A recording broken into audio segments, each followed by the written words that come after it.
Well, guys, this is also the Hall of Fame induction weekend for the latest class of the A&T Sports Hall of Fame. And actually, tonight we got a special guest, one of those inductees, a friend of mine, actually, Mr. Al Barnett. What's going on, Al? Hey, how we doing? How's everybody doing tonight? Doing well. Good to see Doing you, good. Al. Doing good, Al. Well, first of all, Looking forward to it. I want to say congratulations, man. That's a tremendous honor. Just give us all an idea. What was that phone call like to hear that you were going to be inducted to the A&T Sports Hall of Fame? Well, for me, I guess everyone's induction is a little different. And for me, it just meant an opportunity to say thank you. I came across some wonderful people, some of the best friends and best individuals one could ever come across during my time at A&T. And quite frankly, Doug's father, the legendary Coach Ralph Brown, is one of those individuals. And for me, A&T was just a phenomenal opportunity to compete, but also to be mentored and molded by, again, some of the best individuals one could ever come across. And so, receiving that phone call was, again, a tribute to those individuals who, poured a lot into me and really believed in me and pushed me to be the very best I could become. And it's been a while since your playing days, concluded. Was this something that you were thinking about over the years? Were you waiting for? Were you thinking about, maybe I got my shot, or like, how does that work? Because it's a little bit of a time gap between your last game and now. Well, I've known you over the years, and you always ask some very phenomenal and insightful questions, and quite frankly, they border on provocative. But and so I was looking forward to this. I'm just gonna call it what it is. Really? And Okay. so for me, I'm kind of an old school dude. I just want an opportunity to knock somebody out. All this other stuff, I really didn't care for. And quite frankly, a friend of mine it took him 4 years to convince me to go through the process. Because, for me, I loved my time, enjoyed my teammates, the coaching staff. And for me, that was it. That was the pinnacle. So, I mean, everything else that came after that to me was just gravy. I was encouraged to go through the process, but I never did. I never made time. And now a legendary, coach, Warren Reynolds, convinced me that it wasn't about me. It was about a legacy. It was about being an example for my son, my daughter. It was about having an opportunity to say thank you for my to my parents for all their years of sacrifice. And so he convinced me to go through the process, and quite frankly, it meant a lot to him. And because it meant a lot to him, it meant a lot to me as well. And so for me, it just started with the opportunity to go in the Hall of Fame with him. And I thought that would be just super cool. And, he coached basketball in the late 60s, early 70s. We became good friends by his daughter, Crystal Zealous. And then we had just a great relationship as we took my son and his grandson to various camps across the country. And unfortunately, he passed away before his actual announcement. So, so this weekend is kind of bittersweet from that regard. Right. So let me actually go through the list, because there's 9 other people besides yourself who will be inducted this weekend. Former coach Don Corbett and, as you said, Mr. Warren Big Time Reynolds. Mm-hmm. They both of them have passed. And 3 members of the basketball program, Joe Benyon, Eric Boyd, and Bruce Jenkins III. A track and field star, Odell Benders Jr. And then as far as football goes, we got Quazine Mitchell, Big Quazine, Timothy Williams, and your secondary mate, Curtis Bergens. Curtis Bergens. Curtis Bergens. And listen, Doug, and this is the thing. I met Al. I'll tell you, I got a story about how I met Al. I will talk about that a little bit later, right? But ever since I know Al, he is humble to a fault, right? Oh, because if you don't know this guy, you're like, he's just a regular, good-looking middle-aged man, not gonna bother anybody. Listen, if you put on his tape, and we got the '91 South Carolina State game South on our Carolina State website. game, yeah. Listen, that was the Legion of Boom. Those guys were knocking people's heads off in that secondary. You and Curtis, man, And that was the original Blue Death. Like, we wouldn't have our website name if not for you gentlemen. So those guys, man, those guys are literally were my heroes growing up. I mean, that's probably some of my earliest memories of really understanding football and watching guys play and say, wow, I want to play the game like that guy plays, or I like the way that guy carries himself. And those guys are still my role models today. When I see Al and he's out and about and he's doing this thing and he's representing A&T, I mean, he's the same guy, that same consistent role model that he was when I was a little youngster running around the team. And so, yeah, he's modest and he's a quiet guy, but I mean, he played with Kurt on the other side, so he didn't have to say and do too much because Kurt's gonna be loud and do his thing. So I think those guys really balanced each other out, man. Two phenomenal guys for them both to have the type of careers they had on the back end and the secondary and have those interception numbers they put up. I think 19 and 20 interceptions apiece, man. Right. That's just phenomenal. But those guys definitely paved the way. And when you talk Blue Death, we say it and we hear it in the stadium, but for those guys, I mean, it was a way of life, and they really set the tone and established that path for guys that we see today. That's really kind of you, Doug. I appreciate those kind words, and I hadn't really thought about it, but to be a part of the original Blue Death is huge. And what I remember about that group was Coach Linwood Ferguson was our defensive coordinator, and he was intense. and quite frankly, still intense to this day. I talk to him probably once or twice a week. Again, we schematically were very sound. We used a lot of schemes that Miami and a couple other programs at the time were using, where we would roll coverage and do some things, especially against Bethune-Cookman. They like to throw the ball a lot. And we were just well prepared. And he would always say, when the ball's in the air, either two things happen. Either it was a kill shot or an interception. I mean, and so we did try him on that. And we had something, he had something where if the film cut off and he didn't see at least 8 hats around the ball, it was trouble. And so we always closed up. And if the camera guy cut it off and he didn't count 8 guys in that shot, it was rough the next day. It really was. But again, it taught us to be tenacious.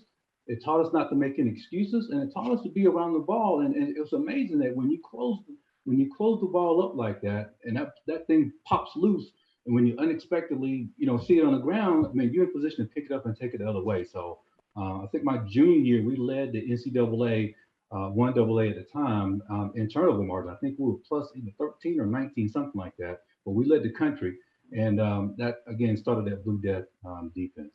Well, let me stop you there, because in your junior year, you also set a record for 11 interceptions in one season, which is still a record that stands today. Ain't nobody breaking that record, dude. I don't care, Mac McCain, I don't care who comes back. Nobody is breaking 11 interceptions in 1 year. That's unreal. I don't know how the hell were they still throwing the ball in your direction. At what point do they not realize this is a bad idea? He was everywhere. Hey, they made up for my senior year, though. They made up for my senior year. They only had 3 then, so they figured it out after that first. They figured it out. Yeah. So, but we also, if you remember, we also had Reggie White and Knox Thompson and Kevin Little, and Skibo. I mean, and those guys would absolutely lay you out. And when you get that kind of pressure on the ball, it makes my job just a little easier. And then we had offense with Connell. And so when you put up a lot of points, you got the rush. Again, we were back there licking our chops. And so you guys actually won the HBCU National Championship in 1990? Right, 1990. And you have 2 MEAC titles under your belt too. So you have a decorated career. But the funny thing is, you said your defensive coordinator was Linwood Ferguson. And Doug, if I'm not mistaken, he was actually your offensive coordinator in 2002, still back under Bill Hayes. So both of you guys, tell me a Linwood Ferguson story, okay? I want both of you guys to jump in on this. First of all, you Doug, give me an offensive coordinator Linwood Ferguson story.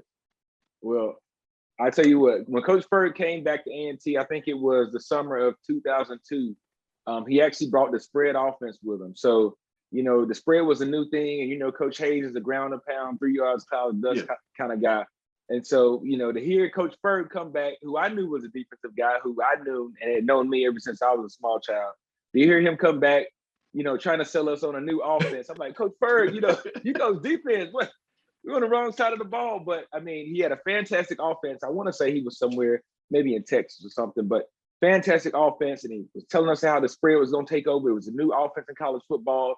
We're going to throw it X amount of times a game. We're going to take short breaks in between the plays. And, it was new to all of us to see that offense kind of take off years later and kind of be what you see all across the board and kind of change the way that football is played now. So he got that part right. It just took us a while to get it going. And, Coach Hayes isn't too patient of a guy. So before we got through midway through the season, Coach Hayes was scrapping the offense and say, just lie down and give me a toss right. So, but Coach Ferg did his thing, man. He's always been an Aggie supporter. Will be and always be an Aggie, whether he's coaching, here or down the street in Winston, or anywhere else he's been. He's an Aggie through and true, and he'll always be one of the orchestrator of the Blue Death defense. But Coach Ferg, my fondest memories of Coach Ferg are back when he was coaching Al and those guys, and he would be in the film room and he'd be a frat this and frat that. So that's kind of how those guys are, man. He hadn't changed a bit, but I'm sure Al has some more intense memories that he spent with Coach. Well, Al. Well, Al, let me tell you, when I'm a little bit behind you, I got to A&T in the 95, I think. Okay. And when I first got to A&T, they told me about the Blue Death defense. That's why that name, Blue Death Valley, it's always stuck. Because I was like, that's a cool name, Blue Death. It is, man. And they told me, they said the one thing about our defense is you could stand in the top of the bleachers and close your eyes. And you could tell what was going on just by hearing the collisions at midfield. They said these guys, everybody was just hitting people. I said, okay, I love it. Sign me up. I want to see everything. So Al, tell me about this Coach Ferguson and that whole early Blue Death defense come to fruition. Well, my first couple of years, we were 3-8 or 3-9, something like that, and then we were 5-6, and we needed to change the identity. And the DBs actually adopted. We became known as the Black Sheep because that was our nickname for ourselves. Because every time something went wrong, we were blamed for it. Whether we got beat deep or we didn't come up and run support. And so Ferg, man, he was one of those ones, he hated to lose. And so he was real intense, whether it was, and sometimes he would become intense in moments that we were like, what's going on? And whether he was halfway putting on his jacket and he would just go berserk. And so he has some legendary tirades. Since this is a family program, I can't repeat all of them. But one of the funniest stories of my red shirt year, I was recruited as a quarterback. I was moved over to play defensive back, and the thought was I was going to help the secondary out, add some depth, and then go back in the spring. And so I was just kind of getting acclimated, the backpedaling, turning, running, that sort of thing. And in the game, it was probably early second quarter, something like that. And out of the blue, Coach Ferguson calls my name, Barnett. I was like, oh, shucks. So I went to get my helmet and I came back, yeah, coach. He said, bring me some water. I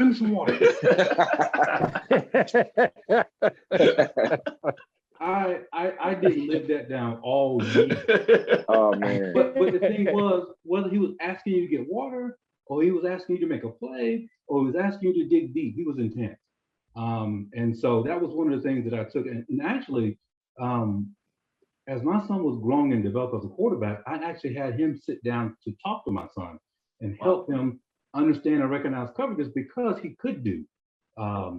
He could put together a game plan from both sides of the ball, and he had been successful at both sides of the ball, whether it was the defense leading the country in turnover margin, whether it was offensive or defensive players of the year. He had that under his belt and had coached tremendously well in various leagues as well. So again, he did a phenomenal job of tutoring and mentoring my son early on to help him understand that chess match between offensive and defensive side of the ball. Okay, so we're gonna talk about your son in a second. We're gonna get to that. But Craig, so you were, I don't know if you know this, Al, but Craig was one of the original season ticket holders at Aggie Stadium. So Okay. he saw all your action up close and personal. Craig, give Oh, wow. me an idea. What was it like to sit at the 50-yard line and watch that Blue Death defense smoke people? What was that like? The Blue Death defenses of the early 1990s were a thing of beauty. They would put a lot of proteins to shame now. I mean, these guys were huge. They were big, physical. Just really will rip your head off. I think the best time I ever can remember that team having was up at Howard, and it was Howard's homecoming, and they had like 30,000 people crammed in the green stadium, if you can believe that. I mean, it was wall-to-wall people up in DC, and that defense dominated. I mean, literally dominated. They were ripping people's heads off. They were, picking off passes, taking them back for TDs, picking up, blocking the extra points and taking them to the left of the field. Blew them out at their homecoming. I've never seen such a sad bunch of bison in all my life. Great. I mean, they and Bill Hayes just had a big grin on his face. About midway through the fourth quarter, he had it salted away. I think Connell gave a handoff to Barry Turner, and he took it like 42 yards to seal it for the day. And then the A&T fans were just like incredibly loud. And by the time the game was over with, there was nobody left in there but A&T fans. Mm-hmm. They cleared out that whole 30,000. So I want people to understand why we call the website Blue Death Valley. Is this basically this gentleman right here and his team, that whole era? That's what put A&T for me. I'm not a old wily guy. I'm in my mid-40s, but that was what made A&T just resonate with me, is that defense y'all had back then. And so do you still keep up with Coach Bill Hayes? You still get a chance to talk with him sometimes? I've seen him on a couple of occasions, okay. Especially around the Celebration Bowl. Yeah. So I've seen him a couple of times there, and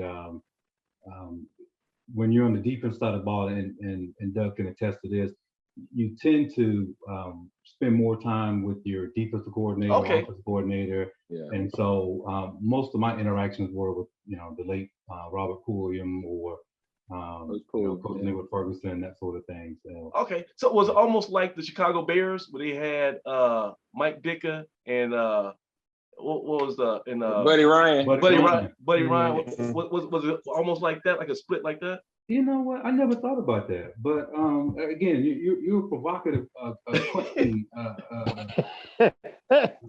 Is on point. It's on point. As a matter of fact, there were days because again, Ferg was a competitor, and so was Hayes, and there were days when you can clearly tell there were some issues between the offense being put in a position where they were deemed successful for the day and at the defense's expense, and there were some days when the defense would absolutely stone the offense, and they would just, hey, you go work on we got some things to work on, and so it was, again, highly competitive individuals that hated to lose and hated to look second best. So, and again, that was one of the things that I thought that really helped us, because we were tremendously competitive even in practice.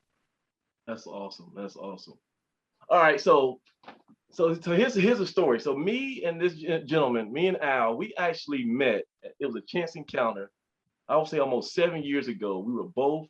Do you remember this day, Al? We were both at Page High School. I was on one side of the field. He was on the other. And the thing is, we both had our sons there. And I was working with my son on how to throw a spiral. He was like 7 years old at the time, and he was working with his son on some more advanced quarterback mechanics. And we saw each other and said, hey, you doing the same thing I'm doing? We introduced each other. And his son at the time was a quarterback for Lewis Center. And Lewis Center was loaded. They were like, they were recruiting, they were paying kids, all this stuff. So they had like a monster team, and they would beat all the rec. They would beat all. I used to hate Lewis Center. They used to beat all the rec center teams, right? But so hey, I just want you to know now, you're causing Doug some heartache now, because Doug is on the other side. Doug knows all about Lewis. So man, he's gonna have some nightmares. Hey, so it wasn't no fair. comment. But make a long story short, flash forward to last year, right? And I see that same young gentleman who was getting trained by Big Al on the field. And this time I see him at Grimsley High School, and he's pretty much setting the world on fire.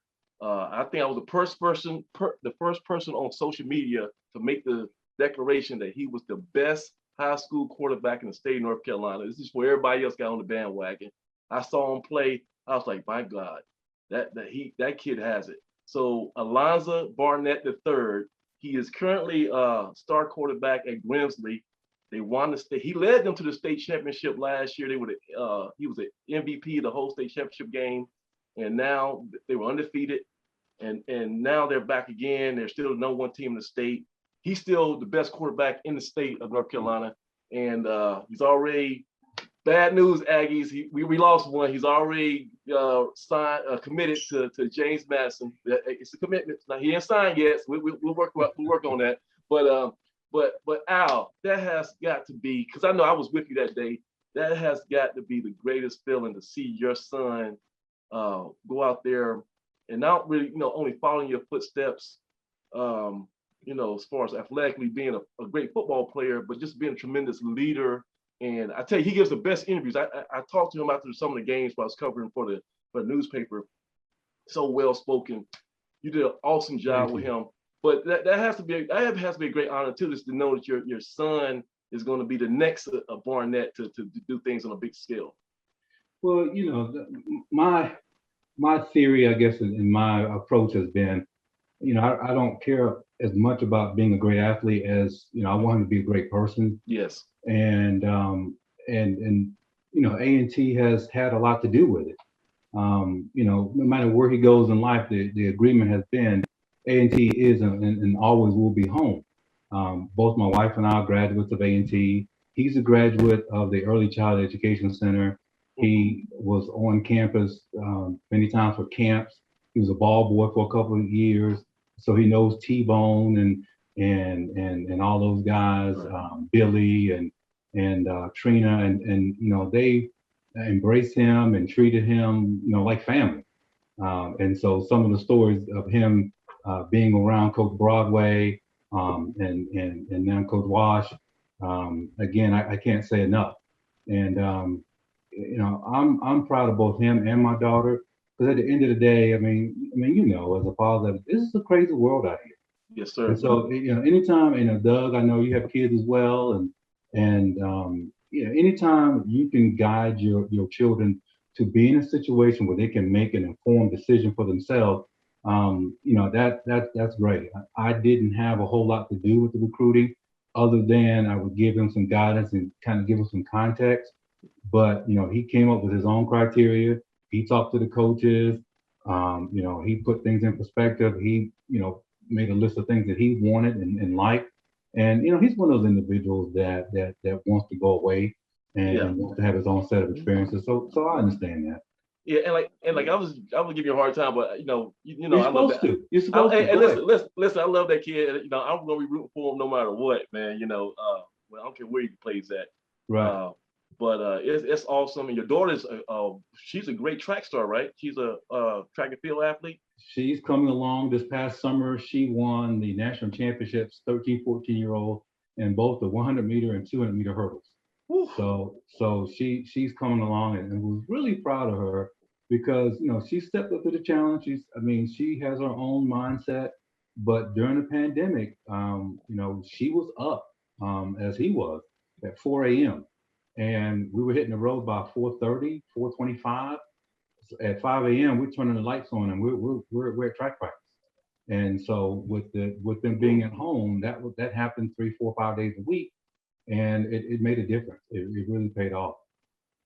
So when you gonna write this book, man, or at least do some motivational speaking or something? You got to give back to us, man, because you got too much wisdom and just real world experience, and now you got another generation of your kids coming through. So what are you doing now? What's keeping you busy now? Well, first of all, my life is an open book. So anytime I come across individuals that have questions, again, I'm more than happy to share. As a matter of fact, along this journey, I've come across so many individuals. I mean, obviously, we all know Alan Hooker, Yes, sir. and he gave me a lot of insight regarding the quarterback position, that sort of thing. And that led me down to Quincy Avery. Alonza and I have been back and forth to Atlanta training with him. Oh. We came across Danny O'Brien locally, who did a phenomenal job with them. And so, I mean, there's so many people. Duke Howell, Sam Howell's dad, gave me a tremendous amount of information to help me, kind of see behind the veil and learn how to deal with the coaches in this whole recruiting game. So that has been phenomenal. As far as what I'm doing now, I'm a consultant, plan giving consultant, so I work with some nonprofits to help them establish a plan giving program. So it's a nice consultant role, gives me a lot of flexibility. And I'm also having some conversations down the road about my next move at the completion of these contracts. So, Okay. Again, really love where I am right now, the people that I'm working with. And then also, it gives me an opportunity to enjoy the last few months of my son being in high school and under our roof. And so it's been great.